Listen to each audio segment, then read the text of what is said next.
La magie des boutures de racines. Boutures de racines de chardon bleu et chéum. Chez les végétaux, presque tout peut se bouturer.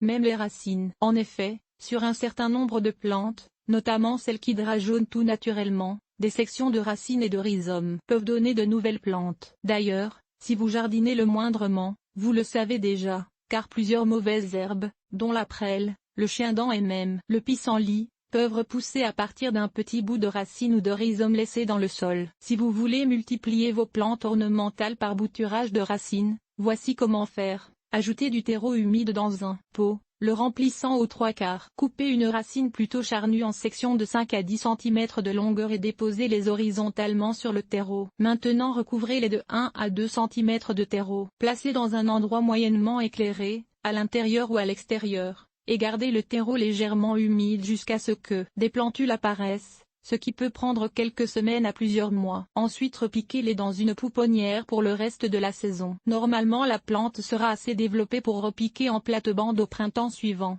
du moins dans le cas des vivaces. Pour les arbres et arbustes, 1 ou 2 années supplémentaires de culture en pouponnière seront probablement nécessaires. On peut aussi faire la même chose en pleine terre, il suffit de déposer les sections de racines dans un trou peu profond, 1 à 2 cm, de les recouvrir de terre et d'arroser. On prélève habituellement les boutures de racines au printemps ou à l'automne, quand la plante est en dormance, mais si vous avez à déplacer ou diviser une plante en plein été, pourquoi ne pas risquer un essai? La méthode du paresseux pour des boutures de racines sur place. Il suffit de trancher dans le sol à la base de la plante. Voici une méthode encore plus facile pour multiplier des végétaux par bouture de racines. Il suffit de trancher dans le sol au pied de la plante avec une pelle. Cela coupera inévitablement au moins quelques racines et, quelques semaines ou quelques mois plus tard, de jeunes plants sortiront au sol au pied de la plante mère. Il suffira alors de les déterrer et de les planter à l'endroit voulu. Plante à multiplier par bouture de racines Acanthus hungaricus, Acanthe de Hongrie. Zone 4 Achillea millefolium Achillea spp. Achillée, zone 3 Alcea spp. Rose trémière, passe-rose, zone 3 Anchusa spp. Bugloss, zone 3 Anémone, Anémone, zone 2 à 7, selon l'espèce Aralia spp. Aralie, zone 5 à 7, selon l'espèce Armoracia rusticana, Réfort, zone 3 Asclepia spp. Asclépiade, zone 3 à 10. Selon l'espèce Astilbe spp. Astilbe, zone 4 Aurinia spp. Cyne.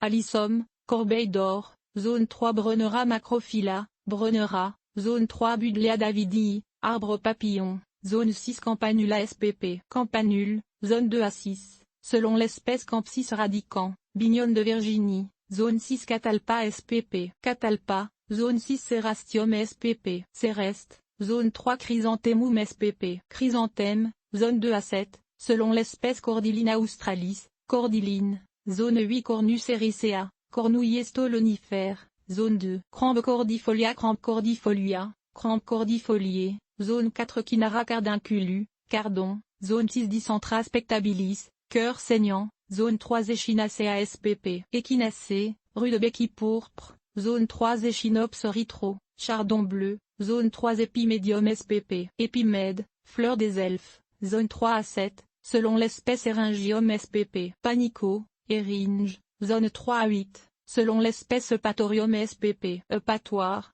zone 3 à 5, selon l'espèce Euphorbia spp. Euphorbe, zone 3 à 10, selon l'espèce Filipendula spp. Filipendule, reine des prés, zone 3 Gaillardia x grandiflora, Gaillarde, zone 3 Géranium spp. Géranium vivace, zone 4 Gypsophila paniculata, souffle de bébé, zone 4 Héliopsie héliantoides Héliopsie héliantoide, Héliopsie, faux tournesol, zone 4 Hémérocalli spp. Hémérocal, zone 3 Hibiscus syriacus, Ketmi en arbre, zone 6 Hydrangea spp. Hydrangée, zone 3 à 6, selon l'espèce Hypricum spp. Millepertuis, zone 3 à 6, selon l'espèce Calimri spp. Calimri, zone 3 Limonium spp. Statis vivace, zone 3 Mahonia spp. Mahonia, zone 5 à 9, selon l'espèce Malus spp. Pommetier, zone 2 à 6, selon le cultivar Mertensia spp. Mertensie, zone 3 Monarde spp. Monarde,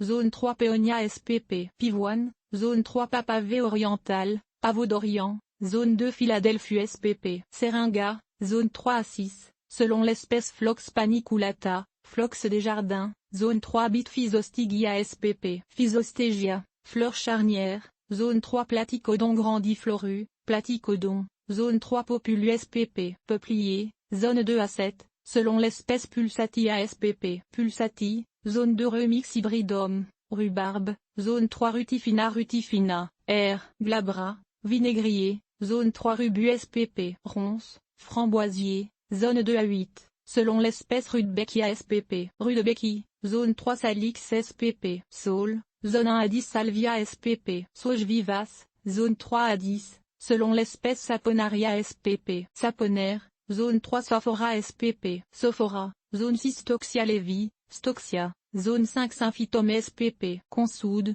zone 3 Syringa spp. Lilas, zone 3 à 6, selon l'espèce Thanastum spp. Tanésie, Pyrètre, zone 3 à 6, selon l'espèce Tricyrti spp. Lit crapaud, zone 4 à 6, selon l'espèce Verbascum spp. Molène, zone 3 à 6, selon l'espèce Viburnum opulus, Viornobier, zone 3 Yucca spp. Yucca, zone 3 à 10, selon l'espèce